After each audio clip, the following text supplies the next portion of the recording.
Sir आप दिखाई नहीं दे रहे। आप अब दिखाई दे रहा हूँ।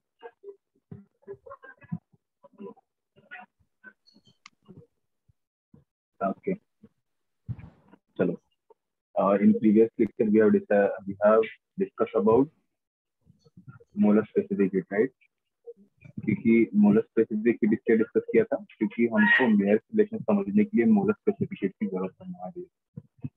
तो अभी आज आज के लेक्चर में हम लोग मेयर रिलेशन डिराइव करने वाले हैं। सबसे पहले आप बताइए what is molar specific heat. What is molar specific heat, बताइए। It is the amount of heat required to raise the temperature of unit mole by 1 degree Celsius or 1 Kelvin. Very good, very good.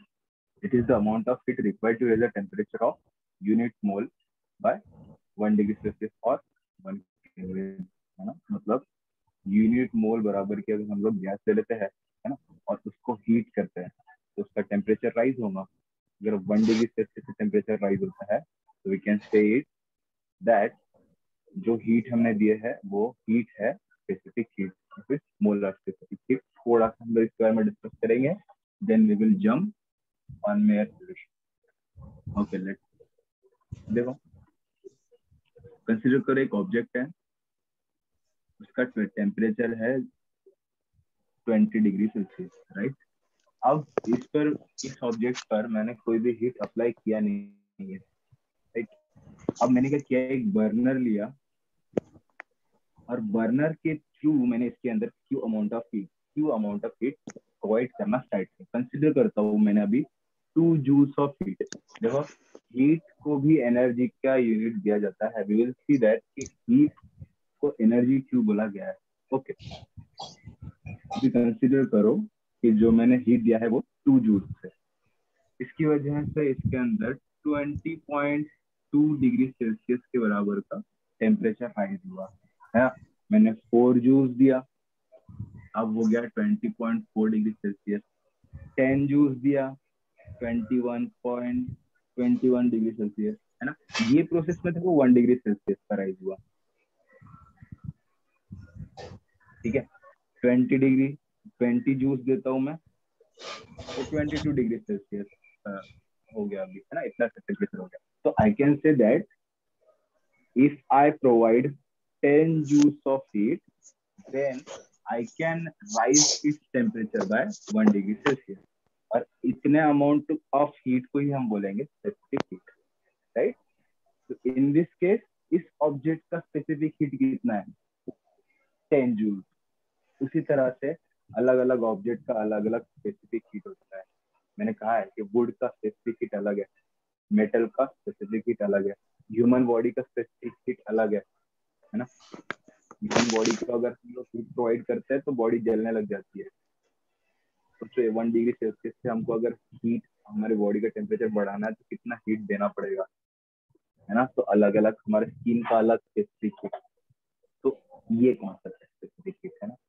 तो हमारे case में जो है हम लोग पढ़ रहे हैं काइनेटिक थ्योरी ऑफ गैसेस, और गैसेस का टेम्परेचर राइज करने के लिए जो हीट लगती है उसे हम लोग कहते हैं मोलार स्पेसिफिक, राइट। आइए दो नए कंसेप्ट के बारे में बात करेंगे आज। सबसे पहला है specific heat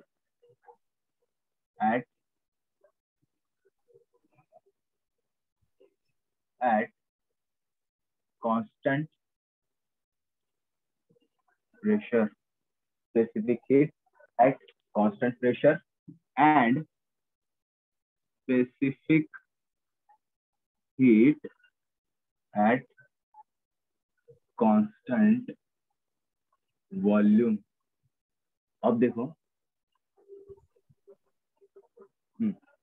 specific heat at constant pressure and specific heat at constant volume, ये टर्म देखने के बाद क्या आप इस टर्म को डिफाइन कर पाओगे? हमको स्पेसिफिक हीट तो पता है, राइट, हमको स्पेसिफिक हीट पता है, तो क्या हम लोग ये सेंटेंस पढ़ने के बाद इस टर्म को डिफाइन कर पाएंगे, हाँ या ना? हाँ डिफाइन कर पाएंगे। देखो किस तरह डिफाइन करेंगे। हमको स्पेसिफिक हीट पता है। स्पेसिफिक हीट क्या होता है? It is the amount of heat required to raise the temperature of unit mole by 1 degree Celsius at constant pressure. Then we will call it as specific heat at constant pressure. Similarly, specific heat क्या है?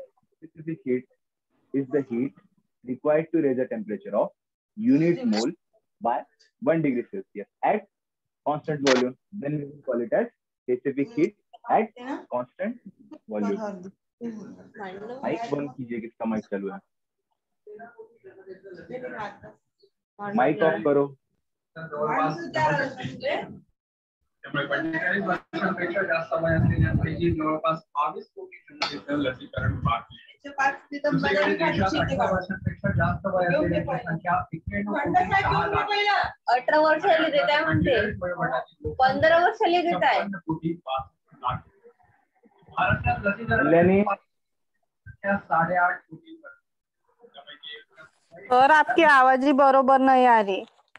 अरे mic बंद करने लगाओ। किसकी mic चालू है? तो कल्याणी का माइक बंद करने लगाओ। कल्याणी माइक ऑफ कर।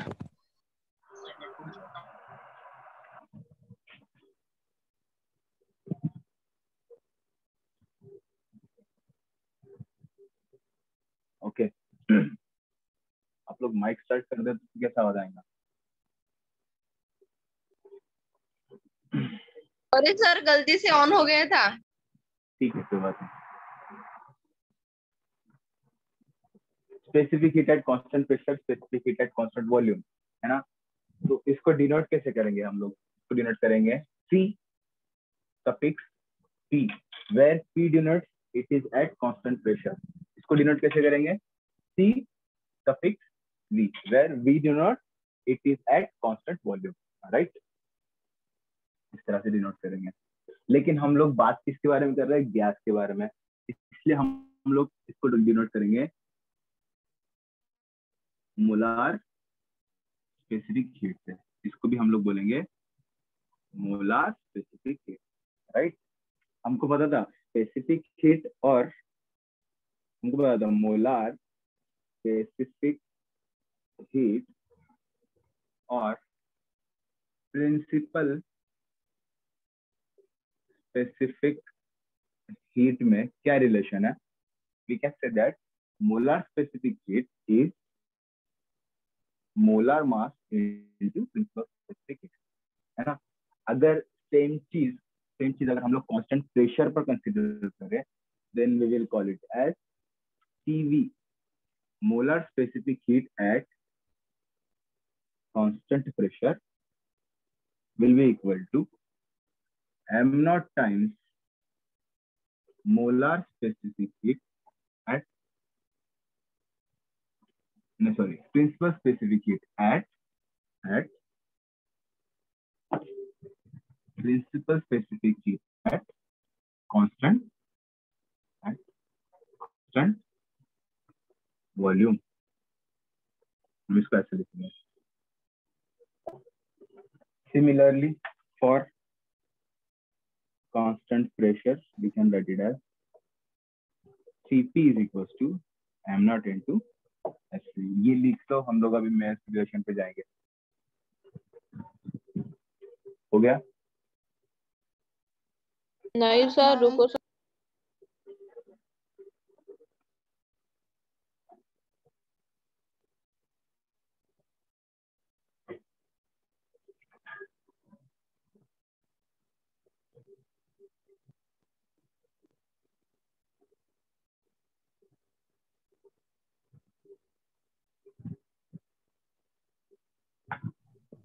सर हाँ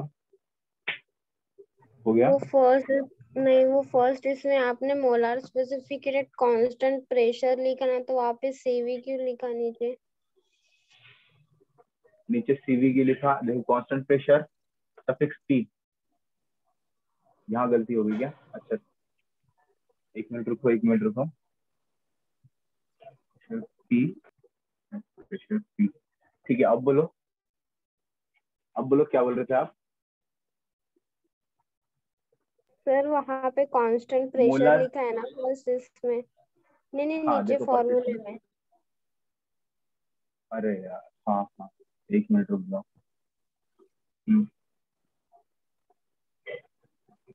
अब ठीक है क्या? हाँ अब ठीक है। करेक्शन कर लो।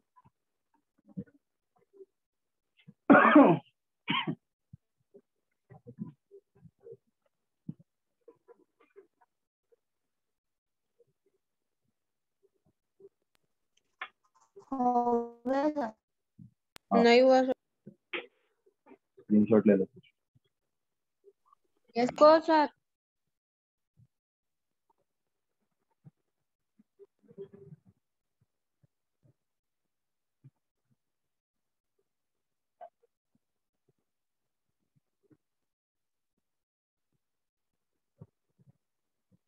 ठीक है, अब करूँ?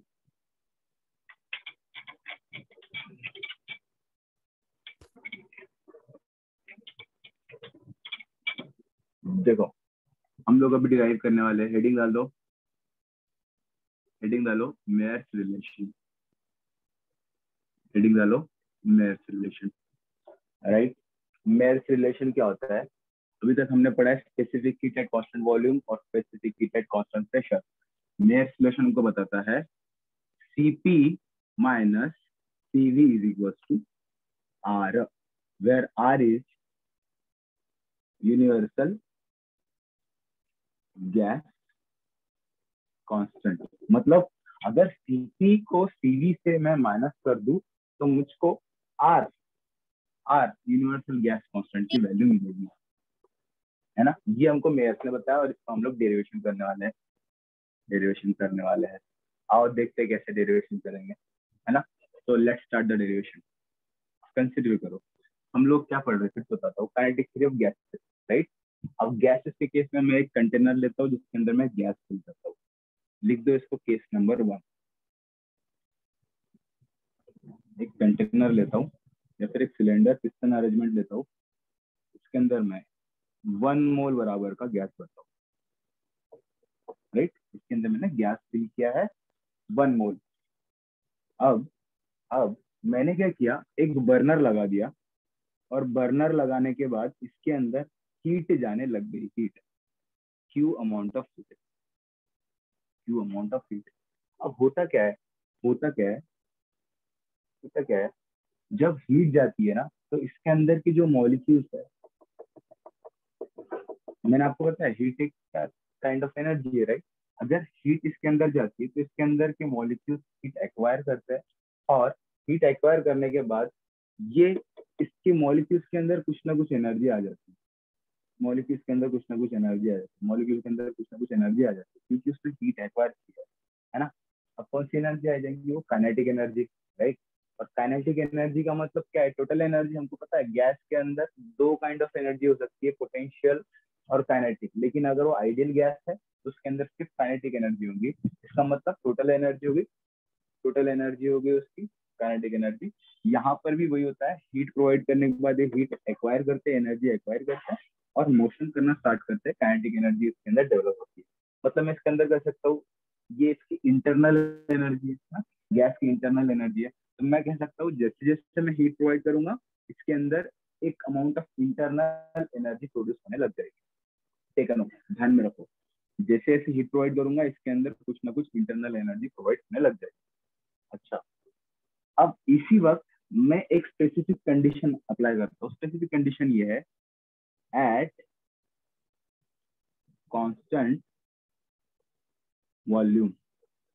कांस्टेंट वॉल्यूम का मतलब क्या है? देखो, वॉल्यूम क्या होता है? एरिया इनटू लेंथ, ठीक है।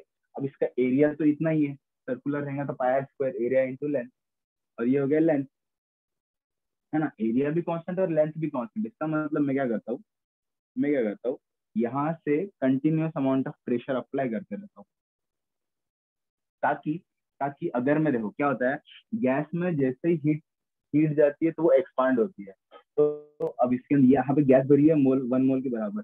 गैस चाहेंगी कि मैं एक्सपांड हूँ और ये जो पिस्टन रखा हुआ है उसको बाहर फेंकना चाहेंगी, राइट। गैस एक्सपांड होना चाहेंगी और पिस्टन को बाहर फेंकना चाहेंगी। तो मैं क्या कर रहा हूँ, मैं क्या कर रहा हूँ, ये जो पिस्टन है ना उसका पोजीशन चेंज नहीं होना चाहिए, इसलिए मैं यहाँ से कुछ ना कुछ प्रेशर अप्लाई कर रहा हूँ जोर से, है ना। तो प्रेशर मेरा वेरिएबल हो गया, मुझको प्रेशर इंक्रीज करते हैं ना हर बार। लेकिन यहाँ पर मेरा वॉल्यूम क्या है, वॉल्यूम कांस्टेंट रहेगा। ये मैं जानबूझकर कर रहा हूँ, मैं रख रहा हूँ उसको कांस्टेंट वॉल्यूम, राइट। अच्छा, इस कंडीशन में मैं जो हीट भेजूंगा ना उसको मैं बोलूंगा heat at constant volume, right, heat at constant volume. तो इस वक्त जो मेरी हीट होंगी मैं कैसे लिखूंगा उसको, heat is equal to Q V is equal to N into C V into D T. यहाँ पे मेरी हीट हो जाएंगी Q V is equal to N into C V into D T. लेकिन we know that N is equal to 1 क्योंकि हमने gas लिया है 1 मोल के बराबर का। Okay, then QV is equal to CV into DT। Equation number 1, equation number 1। देखो ये ध्यान हो गया। अब दूसरी बात सुनो, क्या हो रहा है, मैं जब हीट दे रहा हूँ वो हीट डायरेक्ट कन्वर्जन हो रहा है, किस चीज में, हीट का कन्वर्जन हो रहा है डायरेक्ट इंटरनल एनर्जी में, राइट। तो वी कैन से दैट मैं जितनी हीट दे रहा हूँ उसका कन्वर्जन हो रहा है डायरेक्ट किस चीज में, internal. Q is directly converting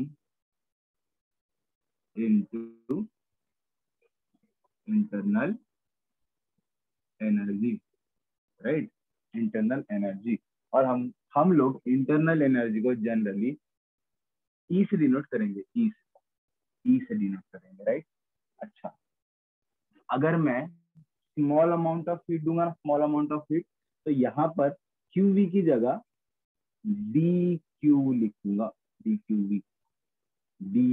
we, है ना, स्मॉल अमाउंट ऑफ हीट। अगर सिमिलरली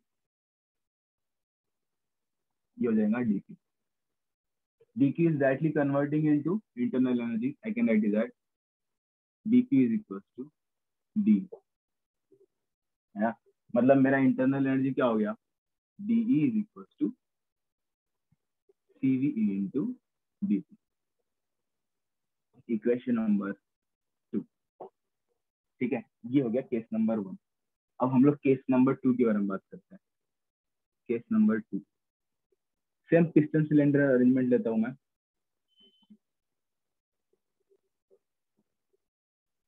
इसके अंदर मैंने गैस भरा है जिसके अंदर 1 मोल इतनी क्वांटिटी भरी हुई है।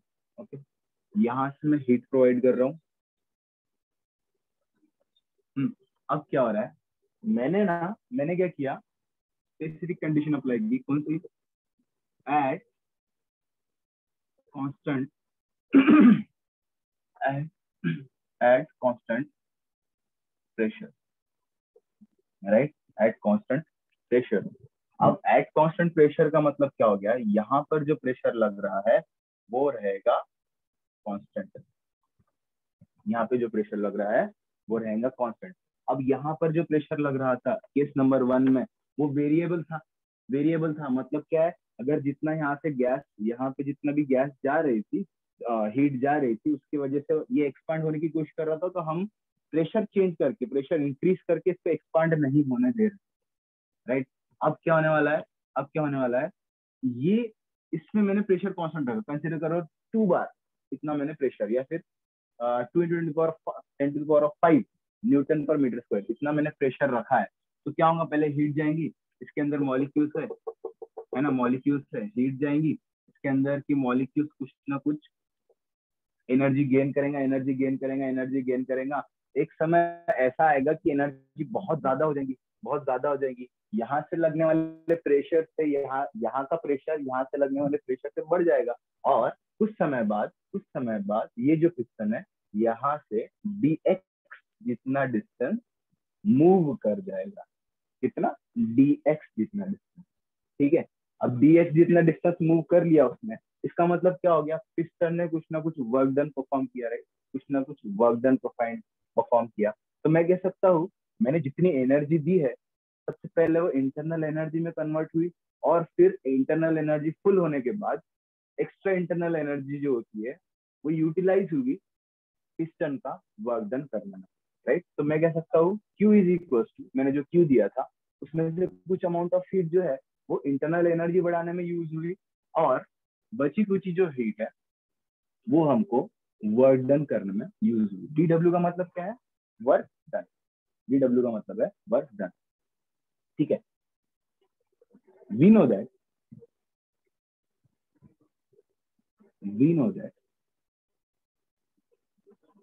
DE is equals to, we know that।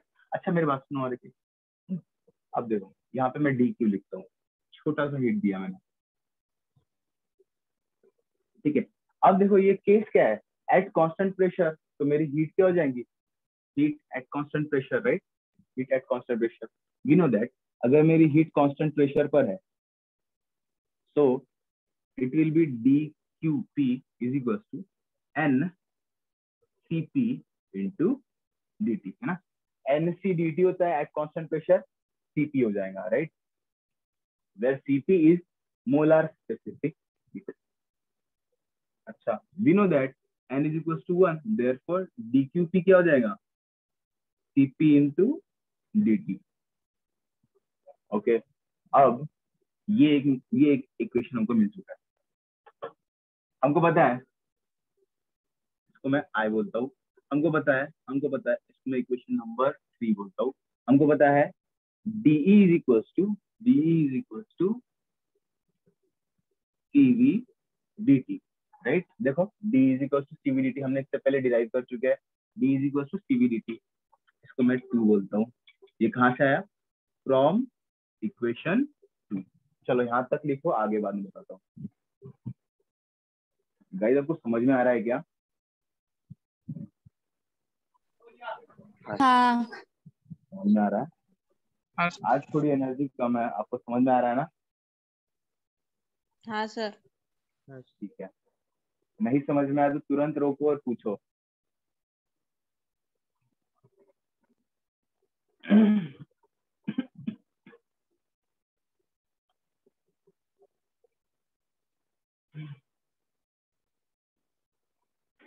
ये चीज ना हमको प्रूफ करना है, मैं पहले जो चीज प्रूफ करना है वो लिख दिया मैंने।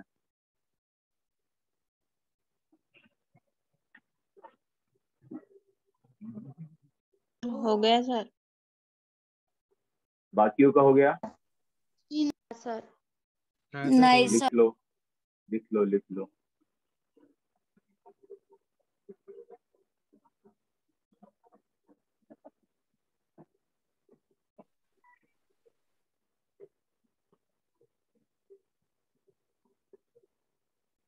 अच्छा, आपको पता है वर्क डन क्या होता है? थर्मोडायनामिक्स में वर्क डन क्या होता है आपको पता है? क्या आपको पता है work done is equal to P into DV? हाँ सर। पता है ना? हाँ सर। ठीक है ठीक है ठीक है, फिर हम लोग लिख पाएंगे। आप लोग यहाँ तक लिख लो।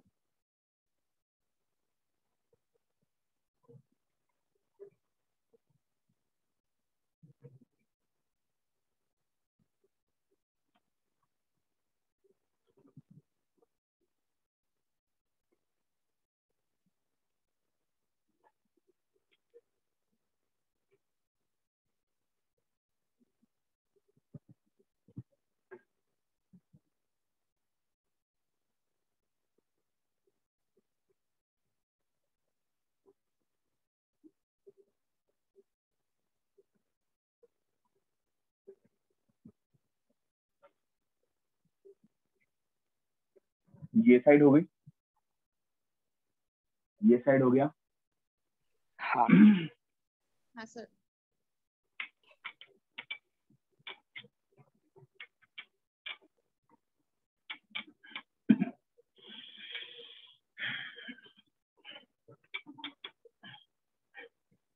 ओके, अब देखो DW वर्क डन जो कि होता है, मैं डिराइव करता हूँ, अगर आपको पता होगा तो आप डायरेक्ट लिखना, जिसको नहीं पता हो देखना पे मैं डिराइव कर देता हूँ।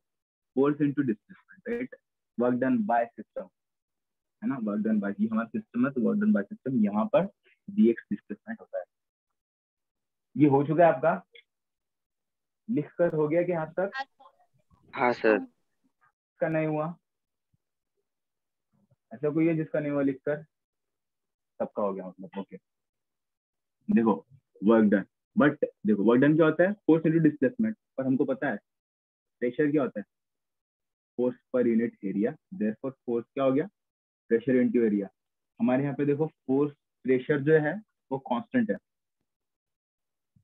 D W is equal to, यहाँ पे पुट कर देंगे हम लोग pressure into area into D X, area into D X, area into area into change in length, ये होता है चेंज इन वॉल्यूम, राइट? तो हम इसको dv से डिनोट कर सकते हैं। Therefore dw is equal to p into dv,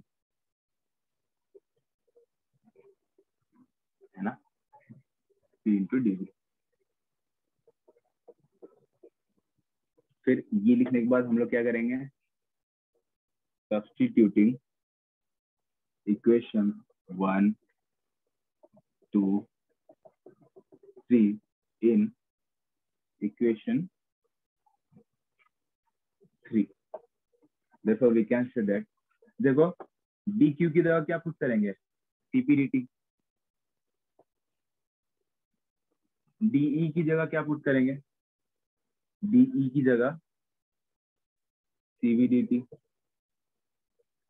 dw की जगह क्या पुट करेंगे? p into dv। Okay we know that. अब देखो और एक चेंज करेंगे हम लोग इसमें। वी नो दैट, तो p हमको पता है, देखो pv is equal to nRT, right? n तो 1 हो गया, राइट? अब हम लोग p इंटू dv लिखेंगे तो we can write that p into dt। हम यहाँ पे डायरेक्ट लिखेंगे we know that pv is equal to, know that pdv is equal to nr dt, since n is equals to 1, pdv is equals to r into dt। Okay pdv is equals to r into dt। Substitute करेंगे, substitute in equation number 4। देखो equation number 4 में अगर हम put करते तो we can write it as cp is equals to cp dt is equals to cv dt is plus r into dt, right? ये देखो ये एक इक्वेशन बन चुका है। यहाँ पे वी कैन से दैट, यहाँ पे हम लोग dt को कट कर देंगे क्योंकि यहाँ से कॉमन निकल जाएगा, dt कट जाएगा। बचा क्या? cp is equals to cv plus r, therefore cp minus cv is equals to r। देखो जो प्रूफ करना था हो गया। देखो therefore cp minus cv is equals to r। चलो लिख लो।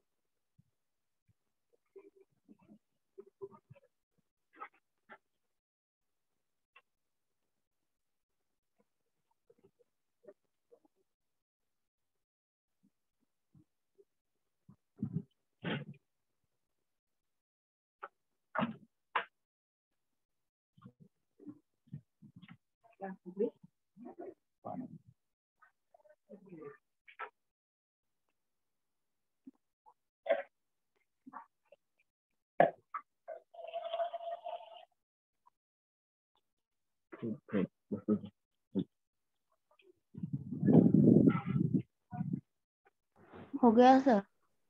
हाँ नहीं सर। सर रुको।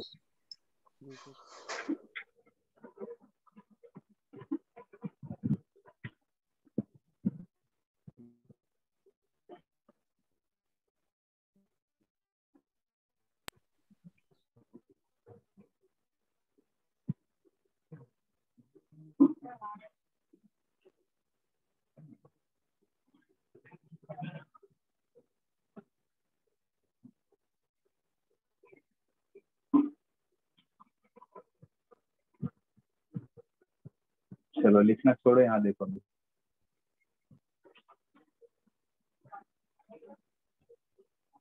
We know that Cp minus Cv is equals to R, right? R, right? ये क्या है? Cp is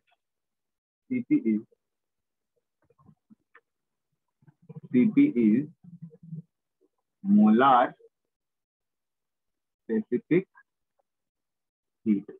Cp एक molar specific heat है at constant pressure. हमको पता है Cv क्या है? Molar specific heat at constant volume. अच्छा ठीक है, ये एक एक्सप्रेशन हो गया। आपको ये एक्सप्रेशन ध्यान में रखना है। अगर आपको किसी ने कह दिया नहीं ये इक्वेशन मोलर स्पेसिफिक हीट में मत बनाओ, ये इक्वेशन हमको प्रिंसिपल स्पेसिफिक हीट में बनाओ, तो कैसे करेंगे? हमको रिलेशन पता है, to convert equation into principal specific heat. हमको क्या रिलेशन पता है? Cp is equals to, we know that Cp is equals to m naught into Sp and Cv is equals to m naught into Sp। यहाँ put करो, m naught into Sp minus m naught into Sv is equals to R. Therefore, Sp minus Sv is equals to R by naught।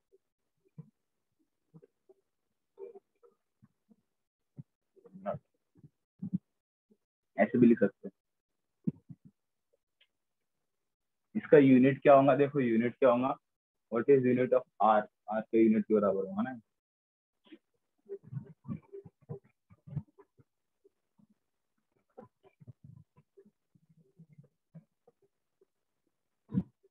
Unit हो जाएगा joule पर मोल kelvin.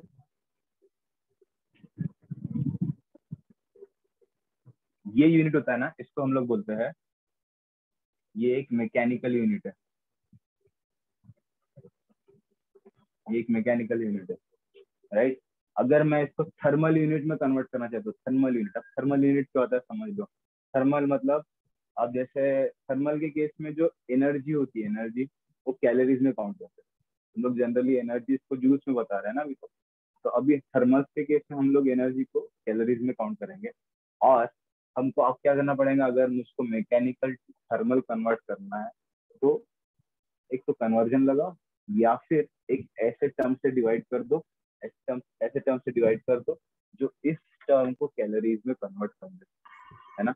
तो हम लोग क्या करेंगे, एक ऐसे टर्म से डिवाइड करेंगे जो इस टर्म को कैलोरीज में कन्वर्ट कर दे, ताकि हमको जो यूनिट है वो थर्मल यूनिट मिल जाए। ठीक है, हम लोग एक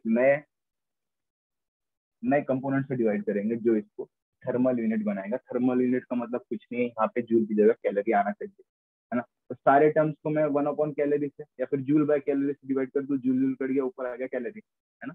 इस तरह से कर सकता हूँ। तो उस तरह का एक to convert above equation into thermal unit divide. अब हम जिस चीज से डिवाइड करेंगे ना उसको बोलेंगे mechanical equivalent, I think yes, हम उसको बोलेंगे mechanical equivalent. To convert above equation into thermal unit, divide it by mechanical equivalent, will call it as J. आप लोग फेसबुक लेके बैठे हो क्या? फेसबुक लेके बैठे हो आप में से कोई? तो आप बताओ उन्होंने, हाँ जो बैठे लेकर या फिर जो भी मटेरियल अपना स्टडी मटेरियल लेके बैठा है, उन्होंने डिवाइड जे से मैकेनिकल इक्विवेलेंट को किससे डिनोट किया? जे से डिनोट किया या किसी और टर्म से डिनोट किया? जे से डिनोट किया है ना।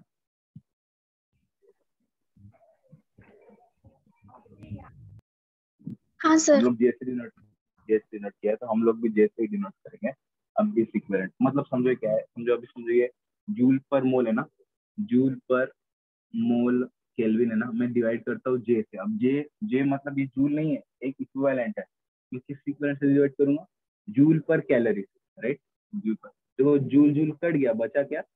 कैलोरी अपॉन मोल केल्विन, है ना। इस तरह से मैं कह सकता हूँ, ठीक है। जनरली इसका जनरली जो यूनिट होता है ना, kilo calorie by kilo mole होता है, kilo calorie by kilo mole होता है। तो आपको ये ध्यान में रखना है ना। मैं मिटाता हूँ।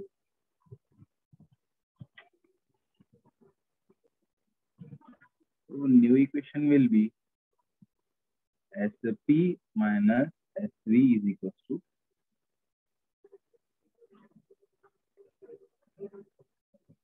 R by M naught into J, where J is mechanical equivalent. Where J is mechanical equivalent. ठीक है, चलो स्क्रीनशॉट ले लो। क्या आपने ये सब लिखी है, यहाँ तक लिखी है आप लोगों ने? हाँ सर। हाँ सर। हाँ, तो ये रब करता हूँ। बस हो गया, इतना ही था। और एक बात समझ लो,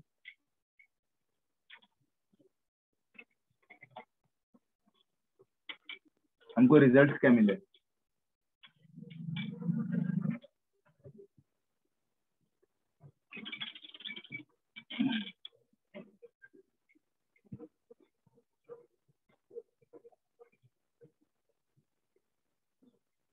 रिजल्ट्स क्या मिले?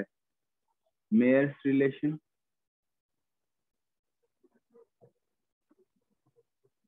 CP minus CV is equal to R, ये एक रिलेशन आपको याद रखना है। और SP minus SV is equal to R by M naught, ये है मैकेनिकल यूनिट, है ना। अगर मैं थर्मल यूनिट में डिवाइड करना इसको बनाना चाहता हूँ, that will be CP minus CV is equal to R by J, SP minus SV is equal to R upon M naught into J। ये हो गया थर्मल यूनिट, है ना। अगर मैं CP डिवाइडेड बाय CV कर दूं ना, तो मुझको एक कांस्टेंट इंडेक्स मिलता है। क्या मिलता है? Constant index. उसको मैं गैमा बोलता हूँ, गैमा।